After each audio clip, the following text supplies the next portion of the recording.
আসসালামু আলাইকুম। আশা করি আপনারা তো সবাই ভালো আছেন এবং আল্লাহর রহমতে আমিও অনেক ভালো আছি।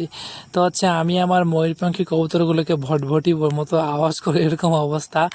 তো আবার তারা দুজনে নিচে নেমে গেছে। আর আজকে আমি দেখাবো আমার টুসু এবং ইরাদের মনটা কেন খারাপ। বেচারা তাদের মনটা খারাপ একটা নির্দিষ্ট উদ্দেশ্য এবং কারণ আছে।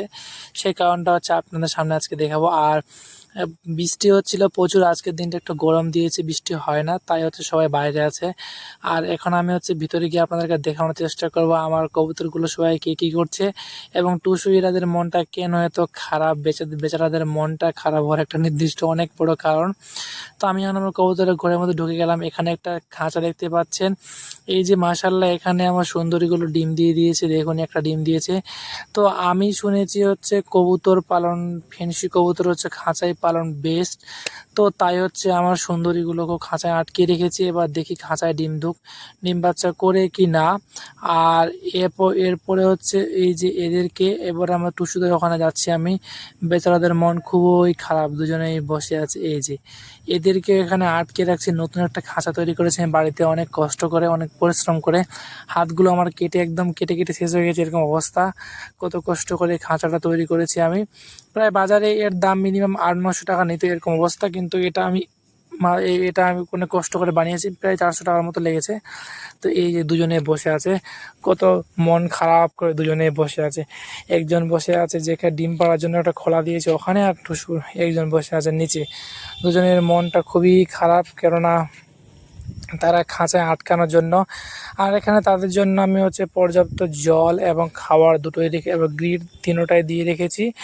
আর ইনশাল্লাহ ডিম পেড়ে বাচ্চা ফুটলে তাদের ছেড়ে দিব, যেহেতু তারা ছাড়াই থাকবে। শুধু আমি আটকে রাখছি। আটকে রাখার কারণ দেখি তারা খাঁচায় ডিম বাচ্চা ঠিকঠাক করে কি না।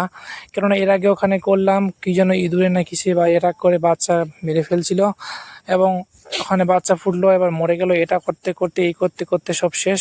তো এখানে মাশাল্লাহ একটা কবুতর আরও দুটো ডিম দিয়ে দিয়েছে। আর কত সুন্দর করে সে ডিমগুলো নিয়ে বসেই আছে। মানে এইভাবে ঝুড়িতে, এক দাদা বলেছিল যে ঝুড়ি লাগাও। আসলে ঝুড়িতে কবুতর পর অনেক সুন্দর হয়। আমার হাঁড়িগুলো আছে, হাঁড়িগুলোতে সেরকম কবুতর নাই, বসে না। বসে সেরকম ডিম বাচ্চা করে না। কেউ কেউ ডিমও দিয়েছে, কিন্তু ঝুড়িতে অনেক ভালো হয়। আর ঝুড়িতে কবুতর হাওয়া বাতাস ভালো পায়, ওই জন্য ডিম বাচ্চা অনেক সুন্দর হয়। তো আমার কবুতরের ঘরটা দেখতে পাচ্ছেন। এখানে আবার না, এই যে ইঁদুর, যেগুলো ইঁদুর গাছে গাছে বেড়ায়, সেই ইঁদুরগুলো ধরেছিল, ওগুলো তাড়িয়েছি। মানে অনেক কষ্টর পরে আল্লাহ যে কবে সফলতা দান দেবে সেটা একমাত্র সৃষ্টিকর্তাই জানে ভালো। তো এখানে দুটো ডিম দেখতে পাচ্ছেন। আর আরও আপনাদেরকে দেখাবো কিছু ডিম এবং বাচ্চার জন্য কিছু বাচ্চা দেখাবো, কি সুন্দর হয়ে আছে।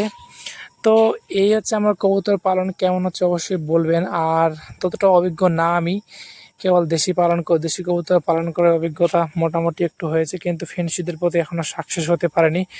একমাত্র মন আল্লাহ পাকই ভালো জানে যে কবে সাকসেসফুল হতে পারবো। অনেক চেষ্টা এবং অনেক কষ্টের পর তবুও ঠিকঠাকভাবে পেরে উঠি না, এরকম।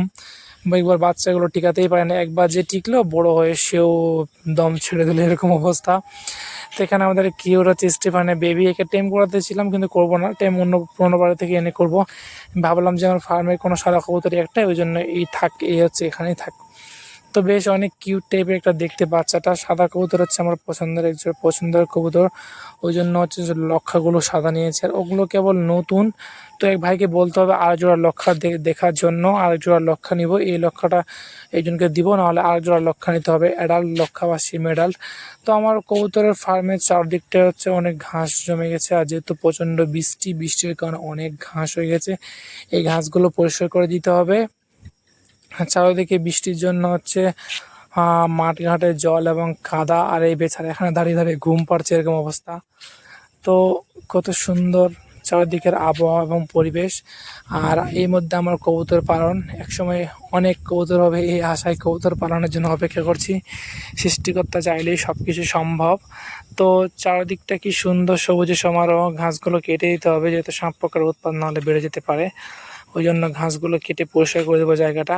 আর এই যে আমার কবুতরটা কীভাবে উড়াচ্ছে, ওরা বেশি উড়তে, লক্ষা কবুতরের একটাই সমস্যা, ওরা যেরকম মুরগি যতটা উড়তে পারে তার থেকে হালকা বেশি উড়তে পারে, এরকম অবস্থা।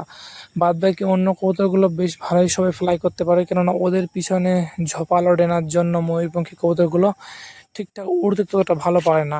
ওরা ওড়ার দিক থেকে একদম নর্মাল। এই যে দেখুন কি সুন্দর করে একদম ঘরের চালের উপরে বসে আছে, বসে বসে কিভাবে চুপটি মেরে বসে আছে। এই যে আর ওর পাশে হচ্ছে স্টিফান, দেখে বেশ ভালোই লাগতেছে। আর আকাশে মেঘ আপনারা দেখতেই পাচ্ছেন, অনেক মেঘাচ্ছন্ন আকাশ, কখন হুট করে বৃষ্টি আসতে পারে। তো বৃষ্টি প্রায় কালকে 2 দিন ধরে টানা বৃষ্টি হচ্ছিল। আর একটা জিনিস দেখাতে চলেছে আমাদের গাছের, এই যে এখানে হচ্ছে একটা ধরেছে, কুমড়ো ধরেছে গাছ। এই কুমড়োগুলো খেতে বেশ টেস্টি ফুল, কিন্তু বর্ষার সময় বেশ পোকা হয়ে যায়, পোকা ধরে নেয়। এই যে একটা এক ধরনের মৌমাছি টাইপের একটা পোকা আছে, ওরা আল ফুটিয়ে ফুটিয়ে এগুলোতে মানে ডিম পেড়ে দেয়, এরকম অবস্থা। তো এখনও যদি এই যে দেখুন এটা কীভাবে ময়ূরপঙ্খী, আমার একদম পছন্দের কবুতর, সব থেকে পছন্দ। সব থেকে খারাপ লাগছে তুষি রাতের জন্য। ইনশাল্লাহ এবার হয়তো ঠিকঠাকভাবে বাচ্চা ফোটাবে এবং বাচ্চা ডিম দিবে, বাচ্চা ফোটাবে, এটাই এর জন্য আশা এবং অপেক্ষায় আছি। আল্লাহ চাইলে সব কিছুই সম্ভব। ঠিক আছে, ভালো থাকবেন, আবার নতুন ভিডিওতে দেখা হবে।